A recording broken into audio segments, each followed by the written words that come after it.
روحانی طاقت اور جسمانی طاقت میں بہت زیادہ محبت اور پیار، اپنے آپ کو توجہ دی۔ محبت پیار اس لیے استعمال کیا کہ اپنی روحانیت کو بھی محبت دینی ہے، اپنے جسم کو بھی محبت دینی ہے، اور محبت احتیاط کے ساتھ ہوتی ہے، اور محبت کے لیے آپ نے اپنے جسم پہ اور اپنی روح پہ توجہ دینی ہے۔ اس کے لیے میں ایک چیز آپ کی خدمت میں عرض کروں گا۔ آپ سحری میں تو ویسے اٹھتے ہیں، 10 منٹ پہلے اٹھ جائیں، آپ تہجد کے صرف 2 نفل پڑھ لیں، بس 6 پڑھ لیں، 12 پڑھ لیں، 2 نفل پڑھ لیں۔ اچھا، اس 2 میں بہت سی نیتیں کر لیں، صلاۃ الحاجت، صلاۃ الاستغفار، صلاۃ التوبہ۔ مولا جو زندگی پہلی گزری اس پہ ندامت، جو زندگی پہلی گزری اس پہ توبہ، جو زندگی پہلی گزری اس پہ استغفار۔ تو شہنشاہ ہے، تو کریم ہے۔ تہجد تو ویسے ہے، تہجد تو ویسے ہے، اس کو صلاۃ الحاجت اور صلاۃ التوبہ اور صلاۃ الاستغفار۔ اچھا، اگر میں ایک عمل بتا دوں، اگر آپ صلاۃ التوبہ اور صلاۃ التہجد اور صلاۃ الاستغفار میں پہلی رکعت میں سورۃ الکافرون 11 بار، دوسری رکعت میں سورۃ قل ھو اللہ، سورۃ الاخلاص 11 بار، اللہ اکبر، بہت طاقتور عمل ہے۔ فرمایا جو بندہ تہجد کے وقت نفل پڑھے، رمضان میں بھی اور غیر رمضان میں بھی، رمضان کے بعد بھی، جو یہ نفل پڑھے اور اس نفل کے پڑھنے میں، نفل پڑھے اور اس نفل کے پڑھنے میں، یہ نفل میں سورۃ الکافرون اس میں شامل کرے، پہلی رکعت میں 11 اور سورۃ قل ھو اللہ پہلی رکعت میں 11، اور اللہ جل شانہ کو ان 2 صورتوں کا وسیلہ دے کے دعا کہے، اور جو مانگے اللہ عطا فرماتے ہیں۔ حتیٰ کہ یہاں تک کہہ کے فرمایا کہ یہ نیت کرے کہ یا اللہ دائیں ہاتھ میں سورۃ الکافرون اور بائیں ہاتھ میں سورۃ اخلاص کے نقش لکھے ہوئے ہیں اور لکھی ہوئی صورت، اور میں تجھے ان 2 صورتوں کا واسطہ دیتا ہوں کہ مولا میرے اندر پاکی نہیں، میرے اندر معصومیت نہیں، میرے اندر خطائیں ہی خطائیں ہیں، تو پاک ہے، تیرا کلام پاک ہے، تو مطہر طاہر ہے، اور میرا مولا تیرا کلام طاہر مطہر ہے اور پاک ہے۔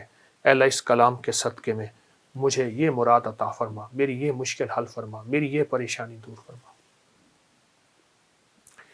اور اس کے علاوہ یہ صورتیں خود آپ کے ان مسائل کا بھی حل ہے جو زندگی میں چل رہے ہیں، کیونکہ سورۃ الکافرون اور سورۃ اخلاص، سورۃ قل ھو اللہ، یہ جادو کا علاج ہے، یہ بندشوں کا علاج ہے، یہ ناکامیوں کا علاج ہے، یہ مشکلات مسائل کا علاج ہے، یہ نظر بد کا علاج ہے، یہ انسان کو ٹھوکریں نہیں کھانے دیتی۔ سورۃ الکافرون ٹھوکریں نہیں کھانے دیتی۔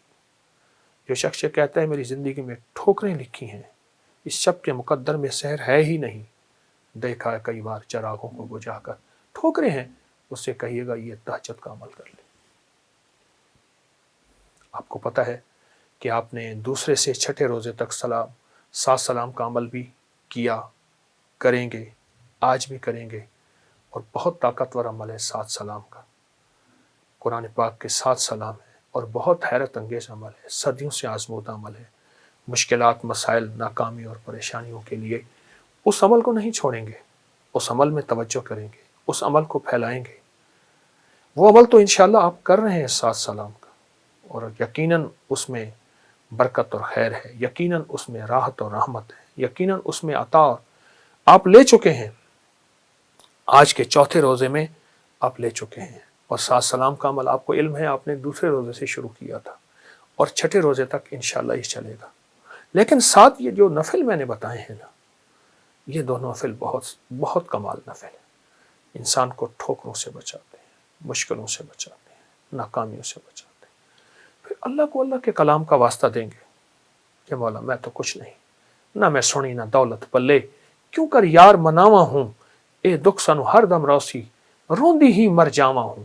اللہ کو اللہ کی کلام کا واسطہ دیں، بڑا شہنشاہ کریم ہے، قبول کرتا ہے۔ سوچیں، رب ہو، سورۃ الکافرون، سورۃ اخلاص ہو، تہجد کا وقت ہو، نفل ہوں، سجدے ہوں، اور پھر سحری کا وقت ہو، اور رمضان کی رات ہو، جس میں ہر رات میں فرشتے کہتے ہیں ہے کوئی مانگنے والا، ہے کوئی چاہنے والا، ہے کوئی لینے والا۔ آپ گمان کریں کہ قبولیت کا کوئی لمحہ ہے ایسا جو ہم سے قضا ہو جائے گا؟ سارے قبولیت کے لمحے ہم نے جمع کر کے اللہ کے سامنے فریاد رکھی ہے، انشاءاللہ کامیاب ہے، اور سارے کام بن جائیں گے، سب مسئلے حل ہو جائیں گے، سب ناکامیاں دور ہو جائیں گی، اور راحت، رحمت اور برکت اور عطا اور شفقت کے دروازے، اور انشاءاللہ قبولیت ہے۔ نہیں چھوڑیں گے عمل ہم نہیں چھوڑیں گے، عمل نہیں چھوڑیں گے، اور اس عمل کو انشاءاللہ تعالی حیرت انگیز طور پہ توجہ سے کریں گے، دھیان سے کریں گے، یکسوئی سے کریں گے۔ جزاک اللہ۔ السلام علیکم۔